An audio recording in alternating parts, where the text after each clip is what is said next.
AI. Is it a workhorse or a Trojan horse?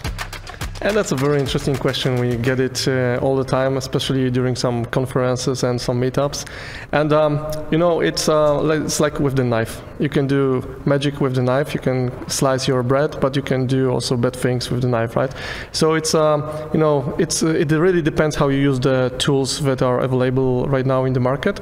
For us, we see that that AI gives a lot of benefits across industries. It's like, generally speaking, it can automate things, but it really can help us work with the shortage of employees or workforce, or it can help us do things much faster, analyze more complex problems, look into big data that are all around us, and all sorts of things. So I would say it's definitely not a Trojan horse.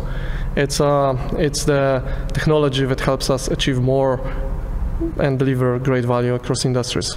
Are we not trying to make things over complex with deep learning, putting it everywhere, where you could actually use some, you know, classic data analysis approach, for example, to certain things? Yeah, and sometimes it might be the case. And in our company, we did a lot of research in the space of AI, and for some cases we found out that it makes more sense to use classic, as you say, data analytics, some machine learning algorithms like decision trees and so on. And when I talk later about one of our products, and we actually started by implementing simple machine learning techniques just to analyze the data on the fly and trigger the algorithms into the right direction so that we get results quicker and at lower cost. Not just the cost of time, but also the energy consumption that is always connected to the servers and powerful HPC infrastructure on which you run the AI algorithms. And some things you just cannot do with machine learning. You just need deep learning, so that you need to train your models, train your algorithms to somehow, you know, act like humans or in humans way, so that you analyze a lot of data, but then make decisions on the fly directly when you get new data, and come back with some, you know, insights, what you might, or the answers in the data, right? So that's where you need you need to adapt to the data that you have and, exactly, and circumstances. Yeah, exactly right. Marcin, why did you decide to do AI?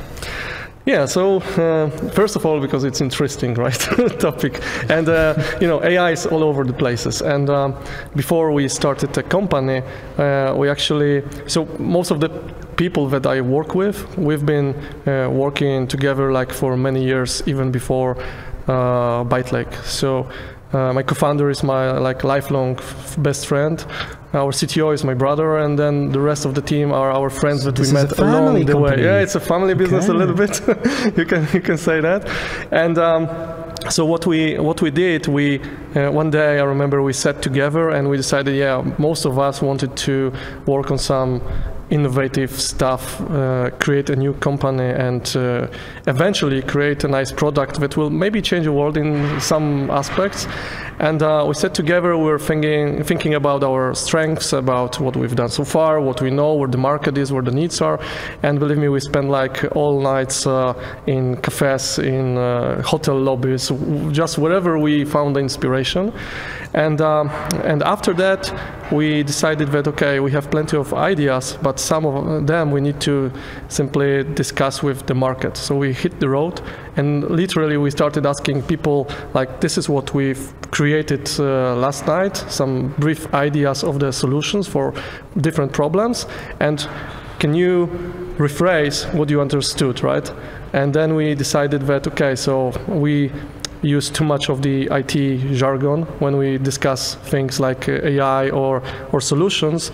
And but overall, to cut the long story short, the conclusion is that we found out that most of our people that we know, and especially the core team, we used to work in AI. Some of us did their PhD in the areas of AI or machine learning, and then we started figuring out where we could apply that. And we found some initial ideas, and that's how we ended up becoming an AI company. So we we combined like what we think our strengths, our experience, and what we heard from people just, by visiting them in their own companies or by meeting people in the streets, and when we saw the needs. So we combined like what we thought initial market recognition, like needs, and then our strengths and ideas and all of this, and it turned out that it has to be AI. So that's how it started. So what's the bottom line of it? The family is important. Yeah, exactly. Family is important. How did you come across this idea? During the Christmas Eve dinner, or? It was some fun. I think the idea of creating a company was always in the back of my head, like for years before, and I know for my friends as well, and my brother and the rest of the folks on the team were always like, yeah, I do this and that, but I really want to create something innovative, right? I don't know what that is yet, but I want to do it. And then right? you started to ask people what they need. Exactly. In so business we started or just people in the street? We actually did both. Okay. So when it comes to the more technical stuff and solutions for particular businesses, we actually met with a number of our friends and friends of friends on the business side. But when we started creating initial descriptions of the projects or solutions, we literally hit people in the street in shopping malls, simply like, hey, we just wrote this short paragraph. Just approaching like cold calling random people and just asking them, late 80s, asking, what do you think about deep learning? No. It was like, hey, we wrote this short paragraph, and this is the short description what our solution is going to bring to the market, and can you tell us what you understood, right? And initially it was like nothing. Wait a minute, like what is this word? From which television are you guys from? Exactly. That was the initial response, but then we found out that most of us spent like 10 plus years in IT. So we got used to certain words, certain phrases, and for us it was obvious, right? But for people that we try to approach, like from completely different industries, like chemical industry, manufacturing, paper industry. So these people they know technology, but what we learned, they simply talk a little bit different language. They name things differently, right? So we had to like a little bit replace some of our words that are common in IT world, but not so common outside of it. So to simplify things, right? Yeah, exactly. To simplify things, make them more understandable. Exactly. Democratize. Yeah, that's right. Beautiful. That's right. And democratize, that's one of the words I learned actually by founding the company. So then when we started reading about all of these APIs, libraries, and so on, one of the words is that the goal is to democratize, right? And that we to make AI more accessible for the masses and for everyone. So that's byteLAKE's transformation. You guys started from IT world, then tried to put in some additional innovation through probing different kinds of approaches, asking people about different stuff, and you ended up with a couple of products. So that's years of transformation. So we started back in 2016 officially, but initially I would say like at least 1 or 2 years earlier, where we started seriously discussing ideas. And eventually over the years we decided to, we started big, like doing any AI for anyone. So basically whoever comes to us and say, hey, I need AI algorithm to optimize XYZ, yeah, we can do it.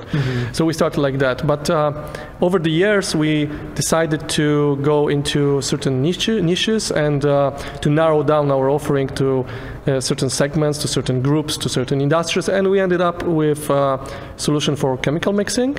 And the other one is for the paper industry. And the second one we're now expanding towards, let's say, the whole manufacturing. So generally we can say that we work in the Industry 4.0 areas, but with those three aspects being of our focus. Of course, we still do like custom AI development, right? Like sound analytics or image recognition, but the core is along the lines of these three industries. And in which countries do you guys work? Yeah, so we operate in Poland, but we deliver solutions of course, to Poland. We have customers in Poland, most in the Western Europe and United States of America, and then we have some cases in Israel as well. So I would say our focus is EU, USA, and other countries that we gradually explore.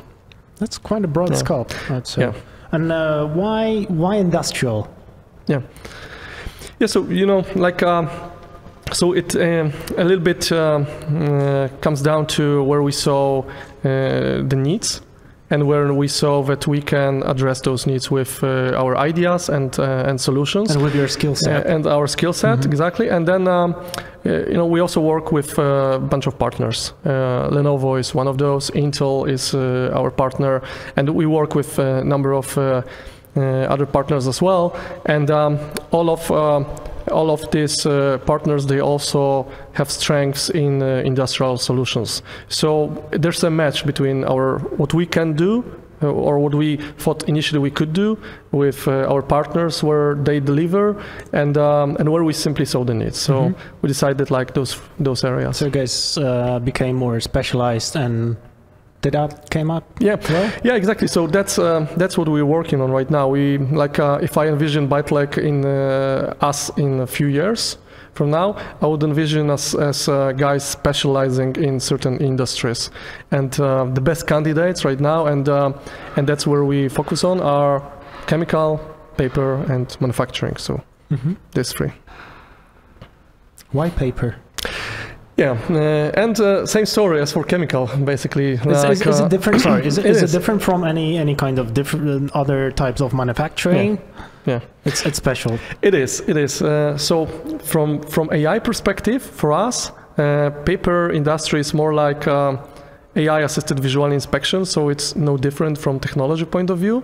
But the use case. So we met this company, and the first company that we started working with in the paper industry, and they told us about this fascinating problem of a wet line. When you produce a paper, you pour the pulp on a so-called table, and then you dry it out gradually, and then you produce a paper out of it. But a natural phenomenon occurs that the paper becomes wet after it's dried out. So basically it's called a wet line. And it's nothing special. There's nothing special about the wet line itself, unless it starts moving into wrong zones and gets too close to the rolling machine, or becomes too big. So then the paper might break and you need to stop the production. So what we started working on was that we advised them to install traditional cameras connected with PC, Intel powered, and then on this PC we installed our AI product, which is called Cognitive Services, and that product combines a number of AI models that can detect the wet line and measure its size. And then instead of having an operator who spends all life just looking at central place at the production table, and then goes and measures the wet line, and it's a boring job, right? Yeah. So then you can have a camera, and that's like the first step to automate things during the paper production. And obviously the next step is that you can somehow process the data and embed them into the whole process, so that you can steer the machines, maybe increase the power on the dryer machine, maybe change the liquids type or whatever, right? So that's this sort of things. But we're at the very first step of the automation of the whole process right now. Let's take a very small step back. I wanted to somehow frame this aspect of technology adoption, because paper manufacturing sounds to me quite simple. It's quite a straightforward thing, right? So what happens when you go to the end user, to the manufacturer of that paper pulp, and you say, let's put some artificial intelligence into our system? What happens there? Yeah, so it's a little bit different story. So typically what happens is that when we discussed with the paper industry people, most of the production staff is very much aware about what's happening in the technology side of the business. So they already know that AI can help them. They just don't know how to install it because obviously they specialize in completely different industry and different areas. So it's not like that we need to explain things from ground zero. It's like paper industry, although it's a little bit lagging behind the rest of the industries, like automotive probably being the taking the lead here. They know their problems. Yeah, exactly, right? So, but they are aware of technologies. They are able to, like most of them are able to pinpoint the areas where they could potentially automate some things. They just need confirmation whether it's possible now and how to do it. How to do it, right? And with our approach, we want to make things very easy and straightforward. So basically, it comes down like, it's not like, hey, let's install AI on your production table. It's more like, here's a tiny PC, you just install it, connect it with your cameras, and then off you go, right? Then you immediately get information about the size of a wet line and the trigger, whether it's there or not. So that's, we want to make things simple, right? So yeah, just another module in a factory. Not to oversimplify things, of course.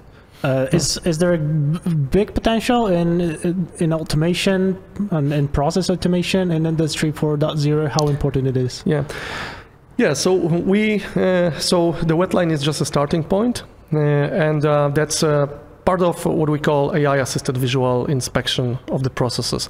And that applies, by the way, not just to paper industry, but also to other manufacturing cases where you can count things, when you can detect issues in production, when you can detect errors in products, a number of things, right?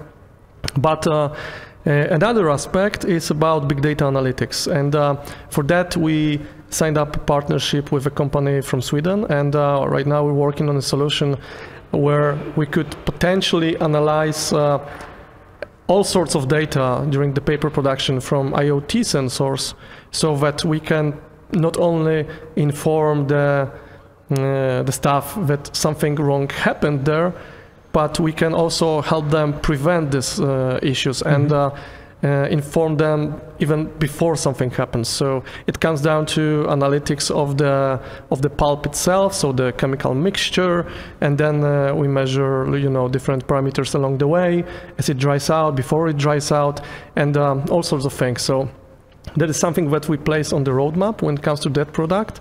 And so there's obviously a huge potential there, and I think not everything has yet been explored. Yeah, so absolutely. So the process automation and putting the artificial intelligence stuff into the system in such a complex vertical like industrial requires to look at each case separately, right? Yes. And you need separate data sets for each environment. So how do you collect that data set? Is that a big problem or? Sometimes it is. It's or it can might use be some open source stuff as well. There are, and sometimes it's challenging. So typically, how we want to address the topic is that so byteLAKE's product is the baseline, which is pre-trained for some use cases and might be like, and we want to generalize them across industries, so that if another paper mill comes to us and says, hey, we want to detect a water line, then the effort for customizations will be really tiny. But what we can say, like the general rule of thumb would be that you can easily go to maybe 60, maybe 80% of accuracy with stock data, whatever you can download from the internet. Is 60 to 60% to 80% accuracy. Does it satisfy your customers? 60%? And that depends, right? Sometimes 80% is okay, but for majority of the cases, it's obviously not. So you can, it's good for the POC that the technology works and makes sense for certain use cases, but then you need to work with the customer. And what's so cool about AI is that it's not like typical technology in the past that you just have, IT people doing interesting stuff and then integrators coming over and deploying the stuff. But with AI, you constantly need to be ready to work across different domains. So there are like programmers, data scientists, data managers. There are, of course, business people that need to translate the use cases at different levels of companies. And you combine all these talents. Exactly. And then you need to have those domain experts who might not be the programmers, and it's even good if they are not, but they need to understand the domain, and they need to go into the field and say, hey guys, this particular glossy area is a wetline, but it's okay to be here, right? You just need to focus on the other one, which looks like the reflection, but actually it's not, right? And then for the chemical industry, it's you need to have people that understand, like when the issue is, for instance, when we produce a shower gel, that when we mix it, we don't want to create too much of the foam, but we just want to mix it efficiently. And this level of foam is okay. So, you know, like people that understand the process itself, like have the domain knowledge and expertise, and then the teams are very complex to manage, because on one hand you have technical people, then you have those people that work in the production, and it's really exciting. And if you're looking for some talents and you're hiring people, this is a good occasion to say it. Absolutely, we're always open to to hire talented people. And how big is so we're around 10 people on the core side. But we also do a lot of ad hoc development. So sometimes we work with partners, and combined with partners, we just sometimes ramp up, ramp down really easily. But on the project side, we keep the the core team. So if you take a look at the go-to-market timeline, there are multiple different, very complex steps that you need to take and consider. Did OpenVINO help you to simplify that go-to-market path? Yeah, and OpenVINO was a great surprise for us. I would say we've heard, of course, about OpenVINO in the past, right? But then we started working with Intel and with our common friend Andrew, right? And then what happened is he should send us some benchmarks, and we decided, okay, let's give it a try for the first product, Cognitive Services. And initially, Cognitive Services was developed using libraries like YOLO, for instance. So we use some part of it. And then we optimized that for OpenVINO. And the optimization was like quite straightforward for our engineers. Maybe they are so good. I bet they are, right? But I looked at it, and it seems like OpenVINO is really straightforward. But it's not about the implementation, but the thing is that when we benchmark the results, we immediately saw like 10 times better results in inferencing. So in other words, our product started working 10 times faster for free, which immediately gave us the same benchmark results as we saw with GPUs. And with the current situation in the world, and with our customers very cautious about the cost of the hardware, and they calculate like performance per dollar ratios and so on. Yeah. So what we saw that we can now offer GPU level performance with Intel CPU, just switching to OpenVINO, and we did free upgrade for our customers. So that's did it only result in higher performance, or did it also simplify the process itself?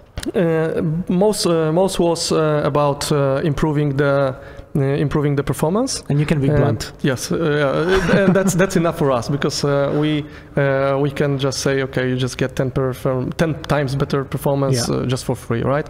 And we can just give it with the next upgrade. But when it comes to the whole process, so the rest is like what comes down with OpenVINO, right? It just gives you compatibility across number of devices, and sometimes we get requests to work with tiny devices, so we would work with embedded chips, and then we use i5 processors all the way to more powerful ones. So and OpenVINO just gives you the flexibility to switch. What is CFD? Yeah, and that's another fancy acronym, right? But CFD stands for Computational Fluid Dynamics in our world.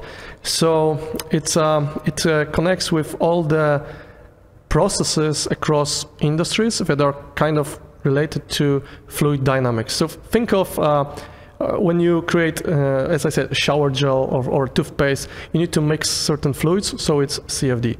When you build a car, you need to check the aerodynamic characteristic of your bumper or the whole car, and then it's CFD.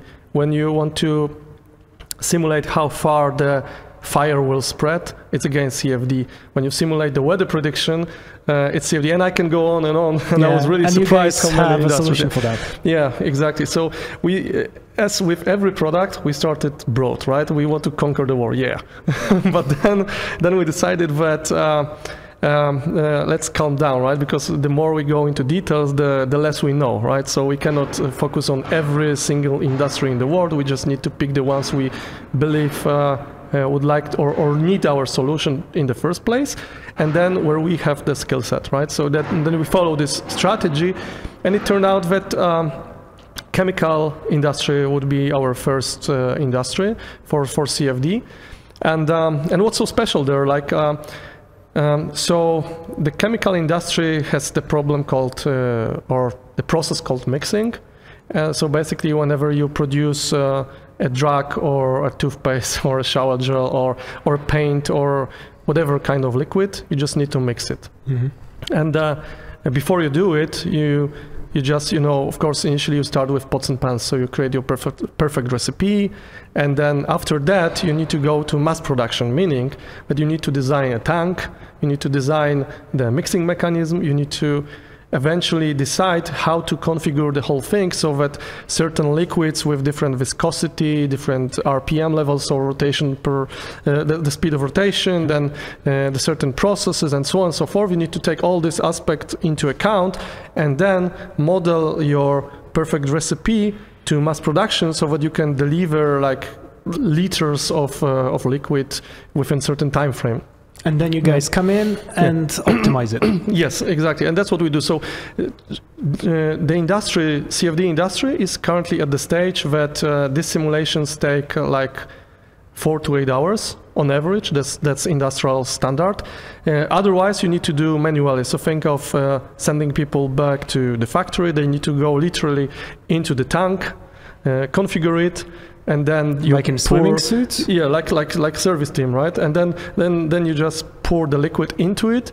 You go out, you mix, you wait like whole day, and then you see like, okay, it didn't mix properly, it created too much foam or whatever happened there, mm-hmm. right? And just to avoid product recalls and all of these problems, then you need to like remove the liquid, clean it, disinfect it, and then go inside, change it. And of course, these people have a lot of experience, so they have a gut feeling how to configure it. But with simulations, what you can do, you can simply run a set of configurations and test drive them on your PC before you start actual production. But then the problem is that those simulations take like 4 to 8 hours. Mm-hmm. And what we did, we applied AI, in that case deep learning, and we reduced the time to 20 minutes. So we just, instead of waiting, whole day just to learn that, okay, this configuration was wrong, so guys, let's try a different one tomorrow. We just give the industry the opportunity to test things within 20 minutes. So now, you not only can save the effort of those guys, poor guys in swimsuits coming into the tank for days, or how much time does it take?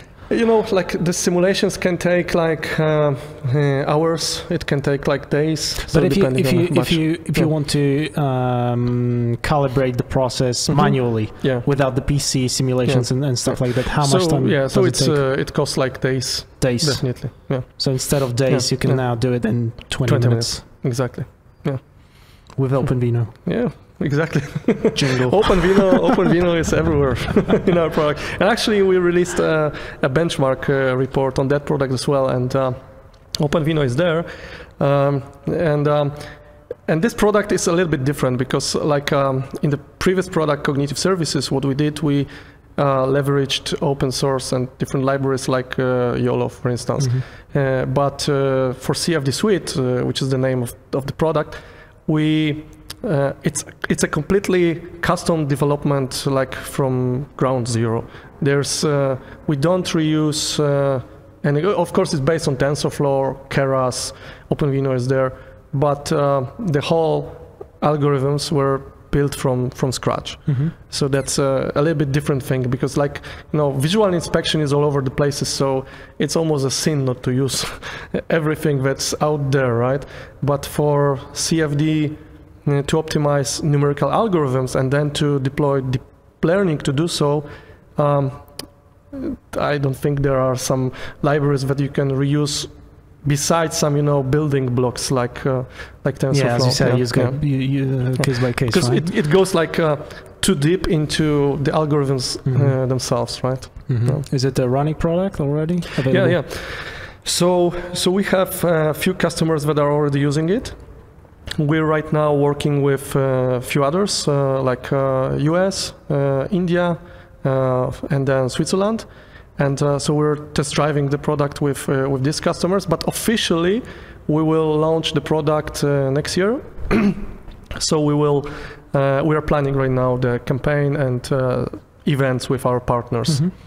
Okay, when we can, where we can get the details of CFD suite? Yeah, so is it on your website? Can people contact you? Yeah, you can contact me. You can go to byteLAKE.com and there's a CFD suite section.